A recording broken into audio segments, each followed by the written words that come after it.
gone to a few nationals before, so I was kind of used to it. I almost felt like since I went to Oregon before, I wasn't sure if I might get extra cheers or get some boos maybe. But it was just pretty standard, and I was just like, it's cool being introduced with like your accolades and stuff, but I was still just like, all right, just take care of business, you know, focus on the race at hand. So yeah, but 340, especially going out only in like 61 is flying. I mean, like, if our first 300 had been faster, everyone would have PR'd in the entire field. Like, we could have run 337, 336. So, and I mean, that's a world-class Olympic time. So yeah, it was rolling. I was like feeling it a little bit. I was like, ooh, like, man, this might not be a good race for me. But then I see 55. I'm like, oh, okay, that's why.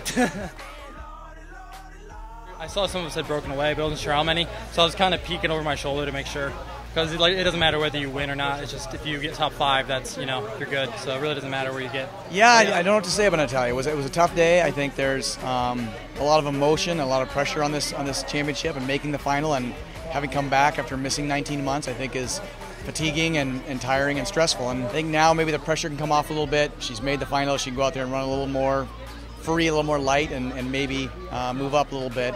You know, right before the race, they've told me stay out of the trouble, and he's like, you could either go up in front to the leader or you can stay in the back. Well, I hesitated for a little bit, and I went to the back since the pace was slow. And you know, once I saw the front group picking up, I kind of went around and just went with the leader, stand on her shoulder, and you know, I'm just happy to be back here. And you know, I might not be as dominant as I was my junior year, but you know, it feels good to be back, and I'm just happy to be healthy and running, really. Sure. And Savannah gave me a little bit of a heart attack coming down the home stretch, and she said later she got distracted by the big crowd and how cool it was, and she was thinking about that kind of thing instead of the fact that she needed to fight like crazy to get that last spot. But she kind of woke up with 30 meters to go and repassed the Oregon girl that just passed her and got that last spot.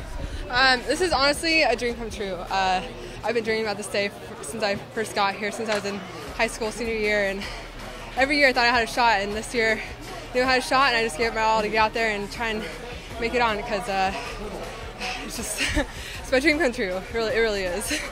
You know, I had to be at least top 4 to get the fastest time in, and it was tough, but I think it gives me a little practice for tomorrow's race, so I'm grateful for that. This is new for me. I've never really had a day in between 2 races, so kind of looking forward to it. Get a little more relaxed, and I can go get my nails done and stuff like that, so I'm looking forward to a day off. I give credit to those guys who went out there and ran in a very difficult situation, and maybe it doesn't look like you want it to look when you look at results or the finished product, but they went out and fought, and I appreciate that. And I think in the future this experience will make them better when they're ready to handle this without John Teeters.